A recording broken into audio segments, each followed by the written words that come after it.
அக்னிகாரியங்கள் எல்லாம் நடைபெற்று இப்பொழுது ஸ்பர்ஷாபுதி அப்படின்னு சொல்லக்கூடிய ஒரு அற்புதமான நிகழ்வு நடைபெற்றது. ஒவ்வொரு ஆலயமும் கும்பாபிஷேகத்தில் நம்ம பார்க்க வேண்டிய விசேஷமான பூஜை எது அப்படின்னா இப்ப நடைபெற்ற ஸ்பர்ஷாபுதி தான். எதனாலே அப்படின்னா இந்த கும்பாபிஷேகம் அப்படின்னு சொல்லிட்டு இருக்கிறோம். கும்பாபிஷேகம் அப்படிங்கிற சொல்லுக்கு என்ன அர்த்தம்னு நம்ம பல பேருக்கு தெரியல. என்ன நினைச்சுட்டு இருக்கிறோம்? கும்பாபிஷேகம்னா இங்க கலசம் கும்பம் வச்சிருக்காங்க, இதை கொண்டு போய் கோபுரத்துல தண்ணி ஊத்துறது தான் கும்பாபிஷேகம்னு நம்மலாம் நினைக்கிறோம். அது இல்லை. இன்னும் சில பேர் சொல்லுவாங்க, மூலஸ்தானத்தில் இருக்கக்கூடிய சிலையில கொண்டு போய் இந்த கும்பத்தை ஊத்துறதுனால கும்பாபிஷேகம்னு சில பேர் சொல்லுவாங்க. அதுவும் கிடையாது சாமி. அப்புறம் அதுவும் இல்லை இதுவும் இல்லைன்னா என்ன அப்படின்னா, கும்பாபிஷேகம் அப்படிங்கிற சொல்ல ரெண்டாக்கி பார்க்கணும். கும்பகா பிளஸ் அபிஷேகம் கும்பாபிஷேகம்னு பேர். இந்த கும்பகம் அப்படின்னா என்ன அர்த்தம் அப்படின்னா நிலைநிறுத்துதல் அப்படின்னு பொருள். எதை நிலைநிறுத்துகிறோமோ அதற்கு கும்பகம் அப்படிங்கிற சொல்லானது நமக்கு கிடைக்கின்றது. இந்த சிவாச்சாரியார்கள் எல்லாம் யாமம் அப்படின்னு ஒன்று செய்வாங்க. காத்தை இழுத்து நிறுத்தி விடுறது 3 செயல்பாடு. அதுக்கு 3க்கும் பேர் வச்சிருக்கிறாங்க. ரேச்சக கும்பக பூரக கிருபைனா அப்படின்னு சொல்லுவாங்க. ரேச்சகம் அப்படின்னா வெளியிலே இருக்கக்கூடிய நல்ல காற்றை உள்ளே இழுப்பதற்கு ரேச்சகம் அப்படின்னு பேர். இந்த இழுத்த காற்றை உள்ளேயே நிறுத்துவதற்கு கும்பகம் அப்படின்னு பேர். திரும்ப அந்த காற்றை விடுறதுக்கு பேரு பூரகம். அதான் ரேச்சக கும்பக பூரக கிருபைனா அப்படின்னு சொல்லுவார்கள். அப்ப நமக்கு என்ன அதிலிருந்து கிடைக்கிறது? நிலைநிறுத்துதல், காத்தை நிறுத்துவதற்கு கும்பகம் அப்படின்னு பொருள். இப்ப இங்க நேர்த்தியிலிருந்து யாகம் நடந்து கொண்டிருக்கின்றது. அம்பாளுடைய மூல மந்திரம், வேத மந்திரம், காயத்ரி மந்திரங்களை சொல்லி அந்த அம்பாளுடைய சக்தியை வளர்த்திருக்கின்றார்கள் இந்த யாக குண்டத்துல. இந்த யாகம் செய்யப்பட்ட அருள் சக்தியை கர்ப்ப கயிறு போட்டிருக்கிறாங்க. இங்க இருந்து யாகசாலையிலிருந்து மூலஸ்தானம் வரைய கயிறு போட்டிருக்கிறாங்க. இந்த கயிறு வழியாக இந்த அருள் சக்தியானதை கொண்டு அந்த சிலையில கொண்டு சேர்த்து அந்த சிலையிலேயே அந்த அருள் சக்தி நிற்கணும். நம்ம இவ்வளவு செலவு பண்ணி எல்லாம் பண்ணியிருக்கிறோம். இந்த அம்பாள் உடனே இந்த அருள் சக்தி அந்த சிலையில் இல்லாம வெளியில போயிட்டா நமக்கு என்ன அப்புறம் பலன்? அப்படி போகக்கூடாதுங்கிறதுக்காக இந்த அருள் சக்தியை எல்லாம் கர்ப்ப கயிறின் வழியாக மூலஸ்தானம் என்று சொல்லக்கூடிய கருவறையிலே இந்த 7 சப்த மாதாக்கள் 7 அம்பளுடைய சிலையில கொண்டு சேர்த்து அந்த சிலையிலேயே அந்த அம்பாளை நிலைநிறுத்துதல், தங்க வைக்கக்கூடியதற்கு தான் கும்பகம் அப்படின்னு சொல்றது. செய்து திருப்பி இந்த கலசத்தை எடுத்து அபிஷேகம் பண்ணுவார்கள். இப்ப இன்னும் கொஞ்ச நேரத்தில் அந்த கலசம் புறப்பாடாகி அபிஷேகம் செய்வார்கள்.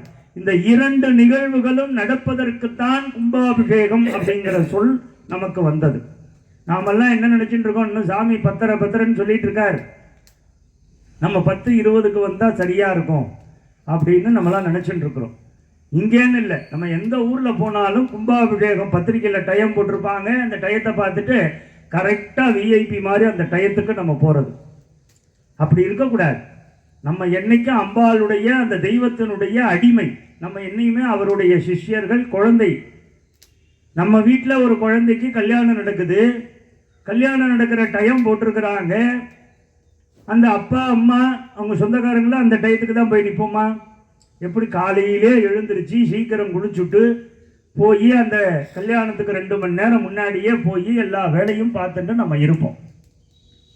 அது மாதிரி நம்மலாம் இருக்கணும். நம்ம ஆலயம், நம்ம அம்பாள். அப்பதான் நமக்கு கும்பாபிஷேக பலன் கிடைக்கின்றது. சில பேர் நினைப்பாங்க, எத்தனையோ கோயில் கும்பாபிஷேகத்துக்கு போறேன், இன்னும் எனக்கு கஷ்டம் தீரலேம்பாங்க. எப்படி பார்த்தேன்னா தெரியும், அந்த தண்ணி ஊத்துற டயத்தில் போய் நின்று பார்த்துட்டு வருவாங்க. அப்படி இருக்கக்கூடாது. என்னைக்குமே இந்த ஸ்பர்ஷாகுதின்னு நடக்கக்கூடிய இந்த 3 தடவை போயிட்டு வருவாங்க. இந்த ஸ்பர்ஷாகுதி அருள் சக்தியை ஒரே தடவையில கொண்டு போய் சேர்க்க முடியாது, அவ்வளோ சக்தி. அதை 3 பாகங்களாக பிரித்திருக்கின்றார்கள். ஆத்ம தத்துவம், வித்யா தத்துவம், சிவதத்துவம் என்று சொல்லக்கூடியதான பிரம்மா விஷ்ணு ருத்ரங்கிற மாதிரி பிராமி வைஷ்ணவி, ருத்ராணின்னு சொல்லக்கூடிய 3 சக்திகளாக பிரித்து, இப்போ ஒருத்தரால் எவ்வளோ தூக்க முடியும்? ஒரு 5 கிலோவை வெயிட்டை தூக்கலாம், 10 கிலோவை தூக்க முடியும். 50 கிலோவை கொடுத்தா தூக்க முடியுமா? நம்மளால முடியாது. அப்போ என்ன பண்ணணும்? அந்த கட்டை பிரிக்கணும். அதை கொஞ்சம் கொஞ்சமாக ஒரு 10 கிலோவாக கட்டணும். கட்டினோம்னா தூக்கலாம் ஈஸியாக. அதுபோல் இந்த அம்பாளுடைய அருள் சக்தி இந்த யாகத்தில் நிறைந்து இருக்கின்றது. அதை ஒரே நேரத்தில் கொண்டு போய் அதில் சேர்க்க முடியாததுனால 3 சக்திகளாக பிரித்து ஆத்ம தத்துவம், வித்யா தத்துவம், சிவதத்துவமாக இந்த யாகத்திலிருந்து இப்போ கொண்டு போய் அம்பாள் அந்த பிம்பத்தில் கொண்டு சேர்த்திருக்கின்றார்கள். இப்போ இந்த கலசம் கொண்டு போய் அடுத்தது அபிஷேகம் செய்வது தான் பாக்கி.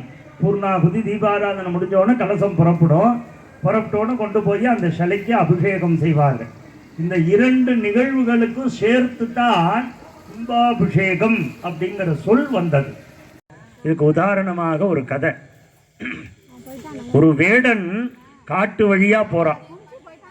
இந்த காட்டு வழியா வேடன் போயின்னு இருக்கும்போது ஒரு புலி ஒன்று அவரை பார்க்குது காட்டில். அந்த புலியும் பல நாள் பசியில் ஏங்கின்னு இருக்கு.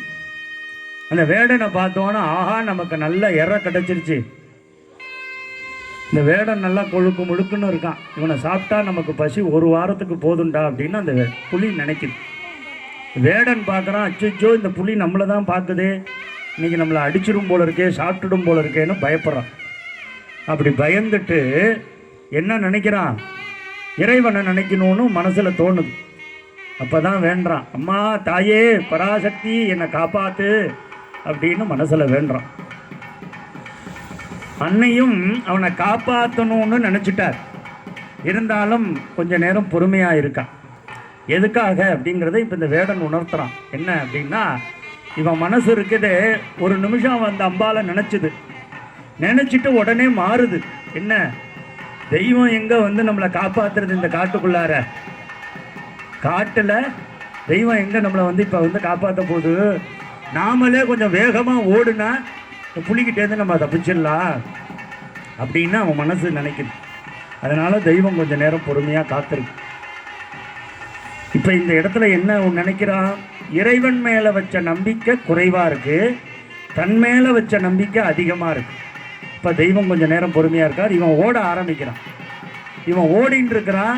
இந்த புலியும் இவனை விடுற மாதிரி இல்லை, துரத்தி வந்துட்டே இருக்கு. அப்படி வரும்போது என்ன ஆகுதுன்னா, எதிர்த்தாப்புறம் ஒரு பெரிய நதி, காவேரி மாதிரி ஒரு பெரிய ஆறு ஒன்று ஓடுது, தண்ணி நிறைஞ்சு ஓடுது. ஆஹா, இந்த நதியை கடந்துட்டோம் அப்படின்னா இந்த புலிக்கிட்டேருந்து நம்ம தப்பிச்சிடலாம் அப்படின்னு நதியை நோக்கி வேகமாக ஓடுறான். ஆனால் அந்த நதிக்கரையில் அவனுடைய விதி வேலை செய்யுது. என்ன அப்படின்னா, அந்த நதிக்கரையில் ஒரு 4-5 முதலையும் பசியில் வாயை புலந்துட்டு நிற்கிது. இப்போ இவன் நதியில் இறங்கினானா, ஆற்றுல இறங்கினானா முதல்ல சாப்பிட்டுடும், நின்னானா புலி அடிச்சிடும். இப்போ இந்த 2ல் இருந்தும் அவனை காப்பாற்றணும். யாரால் முடியும்? இறைவனால் மட்டும்தான் காப்பாற்ற முடியும். அப்போ என்ன பண்ணுறான்? அதை உணர்றான் மனசில். திரும்பி தன்னுடைய மனசை மாற்றுறான். ஆஹா, இப்போ என்ன பண்ணுறான்? மனசில் இறைவன் மேலே வைத்த நம்பிக்கையை அதிகமாக வைக்கிறான், தன் மேலே நம்பிக்கையை குறைவாக வைக்கிறான். அப்போ இறைவனை வேண்டான் மீண்டும், அம்மா தாயே என்னை மன்னிச்சுடு, என்னை காப்பாற்றுன்னு வேண்டான். அப்போ சுவாமி அதை உணர்றார். தன் மேலே அவர் மேலே நம்பிக்கையை வச்சுட்டானே முழுசையா, அவனை காப்பாற்றி ஆகணுமேன்னு இந்த அம்பாள் காப்பாற்றுறா. எப்படி? அந்த நதிக்கரையில் ஒரு பெரிய கருங்கல் ஒன்று இருந்திருக்கு. இதை பார்க்காம அவன் வேகமாக ஓடி வந்தான் இல்லையா, அந்த கருங்கல்ல தடுக்கி கீழே விழுவுறான். புலி அவனை சாப்பிட்றதுக்காக பாஞ்ச புலி நேராக பாஞ்சு போய் முதல வாயில் மாட்டிக்குது. புலி பாஞ்சது நேராக போய் முதல வாயில் மாட்டிக்குது. இப்போ இறைவன் அவனை அங்கே ஒரு கருங்கல் ரூபமாக இருந்து சுவாமி காப்பாற்றிருக்கார். இது கதையை மட்டும் சொல்லிட்டு போயிட்டா நாளைக்கு சாமி நானா கதையை மட்டும் சொன்னாருன்னு சொல்லிடுவீங்க. இதை அப்படியே நம்ம வாழ்க்கைக்கு பொருத்தி பார்க்கணும். என்ன அப்படின்னா, இந்த காடுன்னு சொன்னது தான் நம்ம வாழ்க்கை. அன்றாடம் நம்ம அதில் பிரயாணம் பண்ணிட்டு இருக்கிறோம். முதலைங்கிற மரண வாயில மாற்றத்துக்கு ஓடிட்டு இருக்கோம். புலிங்கிற நம்ம பாவ வினை நம்மளை துரத்திட்டு வரும். இந்த பாவம், வினை, இந்த மரணம், இந்த 2லிருந்தும் நம்மளை காப்பாற்றக்கூடிய ஒரே சக்தி கருங்கல் ரூபமாக உள்ள உட்கார்ந்து இருக்கிறா அம்பாள் பராசக்தி. நம்மள்டேருந்து என்ன கேட்குது? சுவாமி 1,00,000 பணம் வேணும்னு கேட்குதா, இல்லை 10 புடவை வேணும்னு கேட்குதா, இல்லை 10 பவுன் செயின் வேணும்னு கேட்குதா அம்பாள்? எதையும் கேட்கலாது, நம்மளுடைய அன்பை தான் கேட்கலாம். அதுக்கு தான் காதலாதி கசிந்து கண்ணீர் மல்கி அப்படின்னு சொல்லக்கூடிய இந்த பராசக்தியானவள்கிட்ட நம்மலாம் தூய அன்பை செலுத்தணும். இன்னைக்கு மட்டும் வந்தால் போதாது, தினசரி இந்த அம்பாள்கிட்ட விளக்கு ஏறினோம். டெய்லி அந்த அம்பாளுக்கு விளக்கு ஏற்றி வெள்ளிக்கிழமை தோறும் அம்பாளை எல்லாரும் வழிபாடு செய்ய வேண்டும் என்பதை பிரார்த்தித்து கொண்டு இப்பொழுது முதல் கால திரவியாபுதி அப்படின்னு சொல்லக்கூடிய மூலிகை திரவியங்கள் எல்லாம் எடுத்து வச்சிருக்கிறாங்க.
வேறு இதெல்லாம் எறும்பு நோய் பார்த்து எடுத்து எறும்பு மேலே ஏறும் பார்த்து கீழே போட்டு வாங்கிடா, அது ஒருத்தர் மட்டும் வாங்கிக்கோங்க.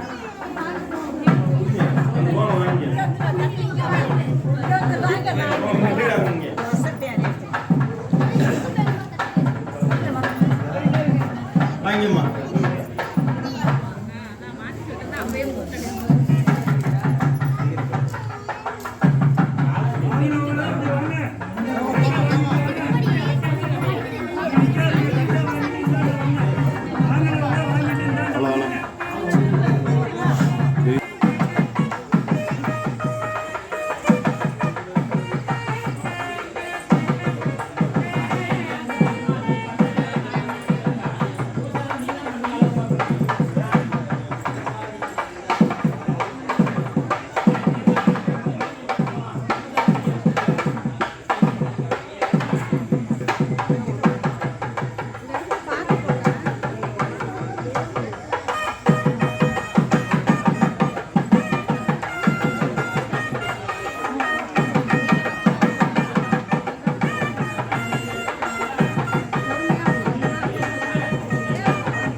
ஒரு லைட்டு தானே காலையில் லைட்டு வந்துடும்.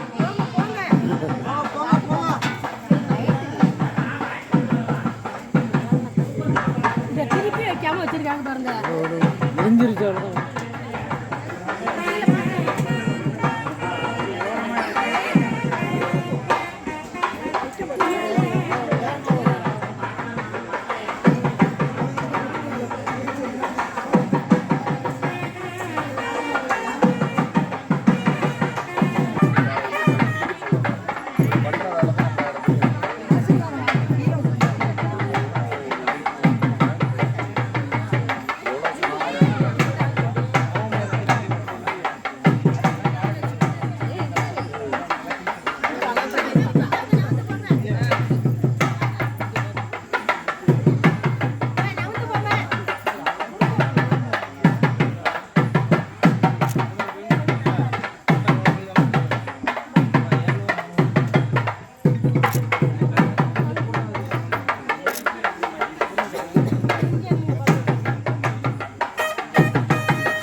ஓம் கணபதியும் நமாமஹே கவிங்கவீனாம் பவத்ரவஸ்தவம் ஜேஷ்டராஜம் பிரம்மணஸ்பத ஆனஸ்ரண்வன் உதுகசேதசாதன ஓம் ஏகதந்தாய கண்ணாதந்தி பிரஜோதயாத் ஸ்வாஹா நமः ஓம் ஹம் சத்யோஜாதமூர்த்தயே ஸ்வாஹா सहस्राय स्वाहा सहस्राय गाम्भिन्यै स्वाहा ध्यानं प्रथमं पुरस्तात् मदस्वरुजो वेनावः सभुद्रिया उपमा अस्य विट्टा सदस्तयो मातरं प्रियं मे कुले स्वाहा आद्यां विकरणीं सूक्तं पञ्चदशच्छन्द श्रीरामस्ततं जपे स्वाहा पद्मानने पद्मऊरु पद्माक्षी पद्मसंभवे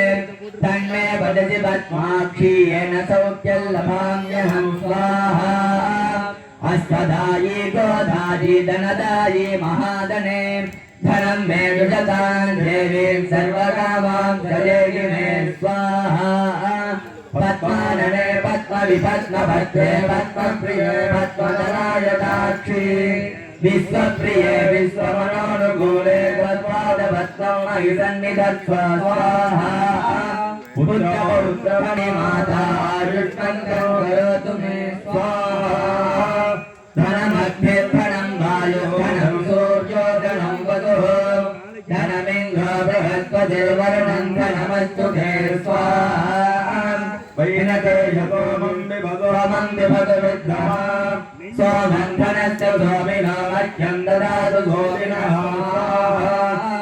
नक्रोजो नमात्सर्यं न लोपो नास्मामतिः भवन्त्रिपुण्यानां भक्तानां श्रीगोत्तञ्जले स्वाहा सरलितनिलये सरोजहस्ते धवलदलां सुगन्धमाल्य गोपे ग्रहाय विद्महे इन्दुपुत्राय धीमहि तन्नः सौम्य प्रचोदयात् स्वाहा देवानां जर्षीणां च गुणसे महावदने भैरवी सर्वशत्रुकर्म विध्वंसिनी परमन्त्रपदच्छेदिनी सर्वभूतरमणी भूतान् बन्धबन्ध मृत्युङ्रात्राय स्वाहा ॐ ह्रीं शिवात्राय ॐ फट् स्वाहा ॐ यों ह्योमात्राय हुं फट् स्वाहा ॐ व्योमात्राय ॐ फट् அன்பு சார்ந்த பக்த கோடினி என்பர்களே எல்லாம் சர்வமேவாப்னோதி அஸ்யாமேவ பிரதிஷ்டதே भक्तिबन्धं तपसा ज्वलन्तीं वैराजने कर्मफले दृष्टा देवीं शरणमहं प्रपद्ये सुदरसिदरसे नमः स्वाहा ॐ ह्रीं ह्रीं क्लीं सप्तमातृदेवता स्वरूपिणे कुलायिनं वैगात् पराशक्ति अम्बिका दैवं षट् कर्पण्य स्वामिने वौ षट् मधुरै वीरस्वामिने वौ षट्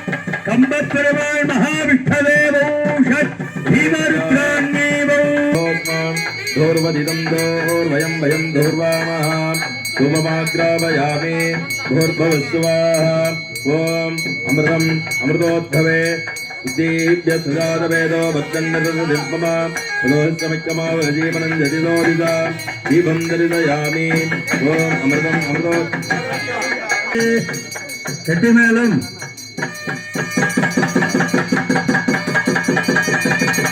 पूर्वादिभ्यो ब्रह्मवेदे பூர்வே பிரம்மணே दक्षिणे रुद्रारायभावेन रक्ष रक्ष महेश्वरी जपहोम संज्ञा समर्पयामि वेदिकायां धूपदीप निवेद्यादिकं दत्त्वाम् ॐ धूरजिदोर्वदोर्वन्दं दोर्वासिञ्ञ गोपाय आनेन्द्रियावधत्कुरु देवत्रमङ्गो मे गोपाय यजस्सामानि यजोगंशे योगैदां ब्रह्मणो भेता कालाय नमः अग्रैनेन स्वामिने नमो नमः शम्भराज महाविष्णवे नमः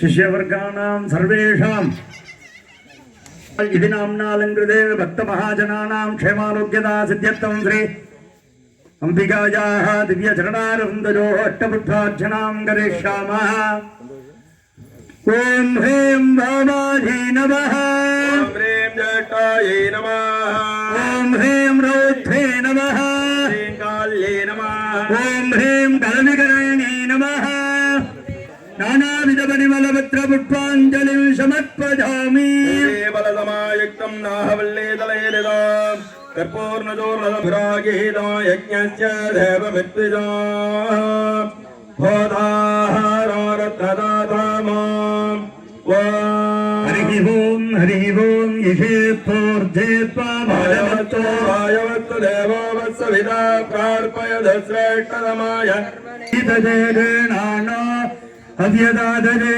भोदासत्य भरेवे सुश्लोका सुमङ्गला सत्यराजाने हरिः உடனாகிய ஒருவன் பெண்ணாகிய பெருமான் மலை திருமாமணி திகழ மன்னாந்தன அருவி திரள் மலரை மூலவு அதிரும் அண்ணாமலை தொழுவாவினை வலுவா வண்ணம் மாறுமே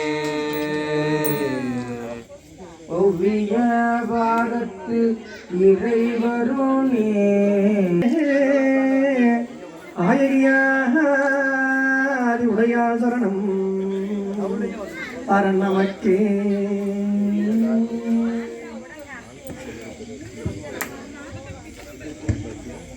अंबिका प्रीत्यर्थे आनंद भैरवी राह प्रिया आनंद भैरवी राहम अवतारद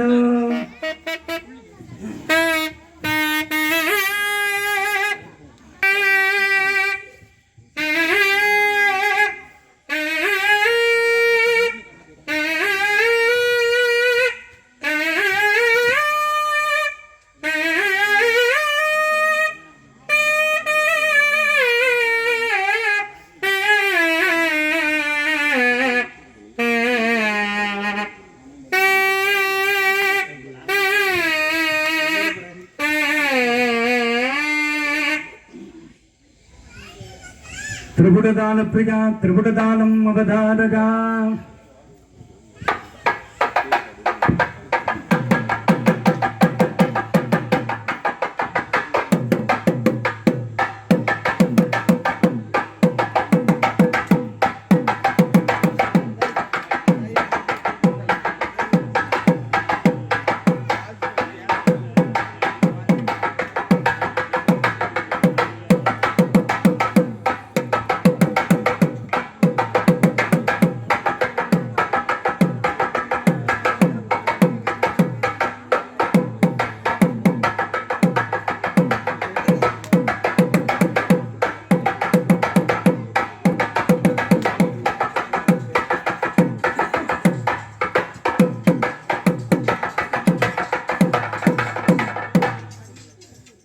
ಭಕ್ತಜನ ಪ್ರೀತ್ಯರ್ತೆ ಕೃಷ್ಣಪುತ್ರ ಮಹಾಕಾಲ ಪ್ರೀತ್ಯರ್ತೆ ಕರುಪು ವಿಶೇಷ ಗಾನಮ್ಮವದಾರಜ ಕೃಷ್ಣಪುತ್ರಾಯ ವಿದ್ಮಹೇ ಮಹಾಕಾಲಾಯ ಧೀಮಹಿ ತನ್ನೋ ಕರುಪು ಪ್ರಚೋದಯಾತ್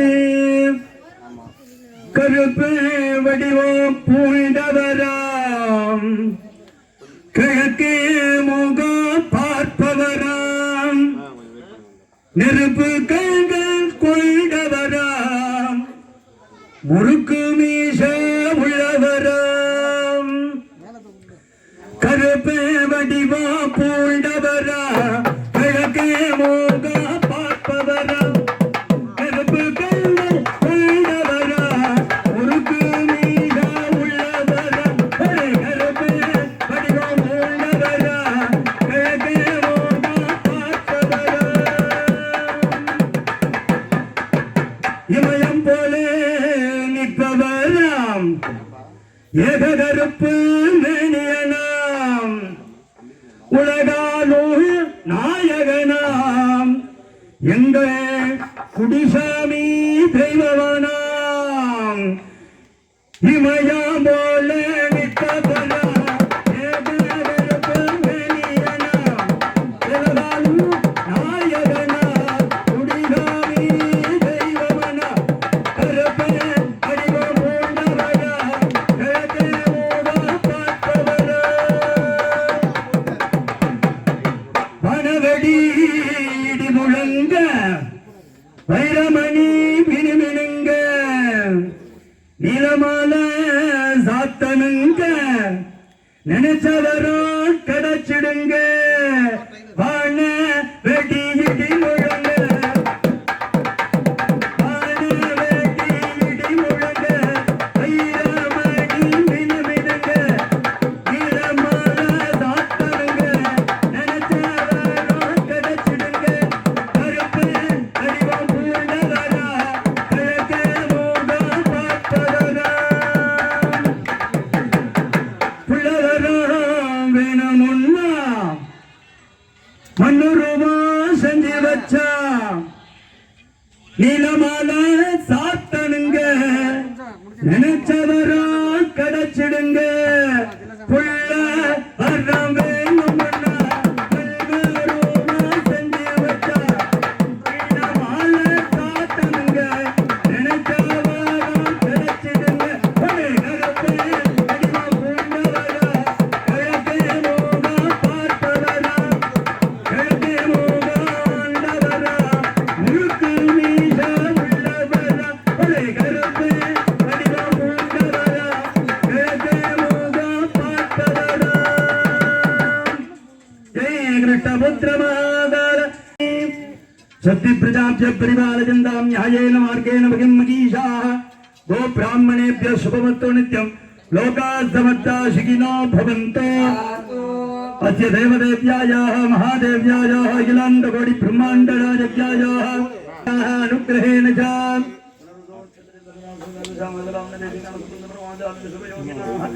सर्वेषां भक्तमहाजनानां क्षेमारोग्यदा सिद्धिः धनकनकवादिव्याधि मृत्युबल निवृत्तिः भक्तजनानां श्री सप्तमातृदेवता आलयस्य जनागर्हण प्राप्तिः धनागर्हण प्राप्तिः श्री सप्तमातृदेवतानां सदाकालं मंत्रसान्निध्य मूर्तिसान्निध्य यन्त्रसान्निध्य प्राप्त्यर्थ पूजास्तुति भवन्तो महान्तो न गृह्णन्तो श्री सप्तमातृदेवता आलयस्य अनुष्ठीयमान संवत्सर नवचंडी शतचंडी सहस्रचंडी याग वैभव प्राप्त्यर्थ पूजास्तुति भवन्तो महान्तो न गृह्णन्तो सर्वे जना सुखिनो भवन्तो समस्त मंगलानि सन्तो अयं धर्मः उत्तरोत्तराभिवृद्धिरस्तो कुलाचरं गुण्डाय इति नाम्नालङ्कृतेन पराशक्ति अंबिका दिव्य चरणार्पणमस्तु வான்முகில் வளாது வைக வழிவளம் சுரக்க மன்னன் கோல்முறை அரசு செய்க நான் மறை அறங்கள் ஓங்க நல் தவம் வேள்வி மல்க மேமைகள் செய்வ நீதி விளங்குக உலகமெல்லாம் பராசக்தி கீதை சகல வாத்தியம். ஓம் பௌபே பத்மஸ்வாரி பத்மஜாலிகாரே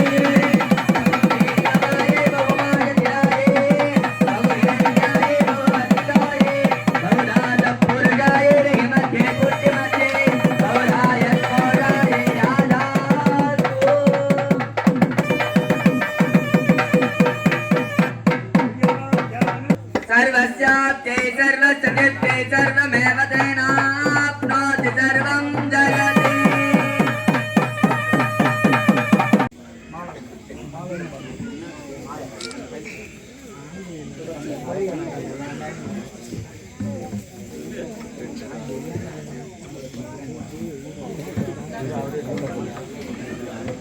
சகல வாத்தியம்.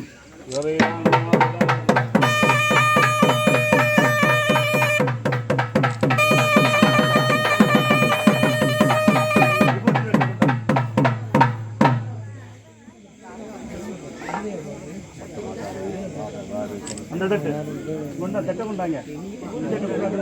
சாரி சரியா அப்பா எல்லாத்துக்கும் விபூதி கொடு. இந்தா இந்த தட்டை வாங்கிக்கோ. காப்பு கட்டினவங்களுக்கு முதல்ல கூட காப்பு கட்டினவங்க விபூதி வாங்கிக்கோங்க. மருந்து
Oh,